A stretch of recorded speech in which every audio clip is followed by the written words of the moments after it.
So just over a year ago, US President Donald Trump said he wanted to make Gaza the Riviera of the Middle East, and even posted this AI video. Donald is coming to set you free. Since then, Trump has created the Board of Peace, an international entity designed to oversee his Gaza peace plan. At the inaugural Board of Peace meeting a few weeks ago, a plan for Gaza was unveiled, showing high-rises and luxury-looking homes built with the help of foreign investment.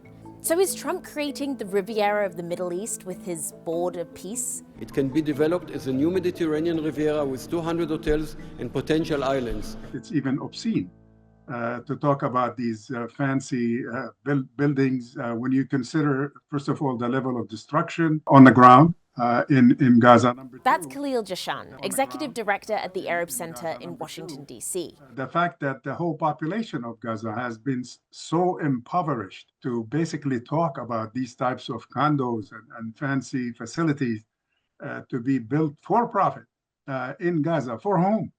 The average Gazan today probably makes less than $500-600 a year. almost everybody's accepted, and the ones that haven't will be. So far, we've seen at least 27 countries commit to joining the Board of Peace, including Egypt, Hungary, Turkey, Saudi Arabia, and Israel. Some of them paying $1 billion to stay on the board indefinitely.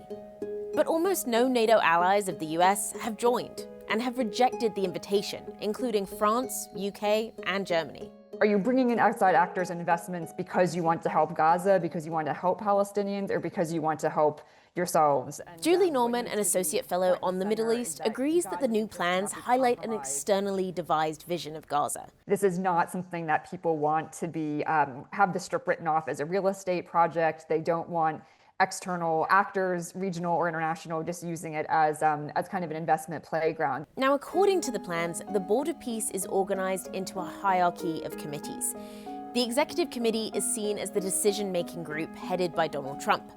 None of those members are Palestinian and include private and global financial leaders. Below that is the Gaza Executive Board. None of those are Palestinian either.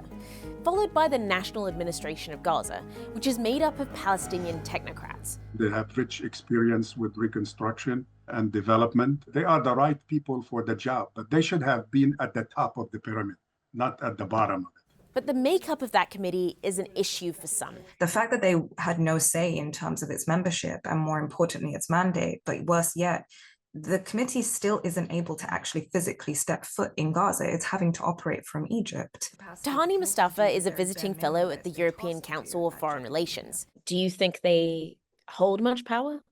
They hold very little power. Now, the board says they've raised $7 billion in funding for the reconstruction of Gaza, and Donald Trump will provide another $10 billion. But it's not clear how that $10 billion in funding is being used. It's this kind of moment where we're seeing these announcements of big investments of reconstruction, but not actually shoring up the organizations that are already there on the ground, and in fact undermining them at a time when they need that help the most. Plus, Trump's role as inaugural chairman of the board has experts concerned.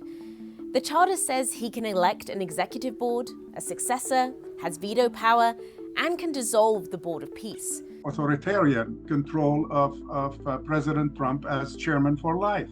I don't know how that is going to work, practically speaking. The board has become, again, a vanity project for President Trump's own power, where it, effectively is trying to turn Gaza into more of a real estate project than an actual political one. So is there any hope for this plan to bring some form of reconstruction to Gaza? The people of Gaza deserve that after being through hell on earth for more than 2 years, but this is not a well-meaning, viable rescue plan. This is really the only game in town. And so I think right now, many of us, as dystopian as it's coming across, I think many of us are just trying to find workable ways to make this actually somehow provide something tangible for Palestinians on the ground.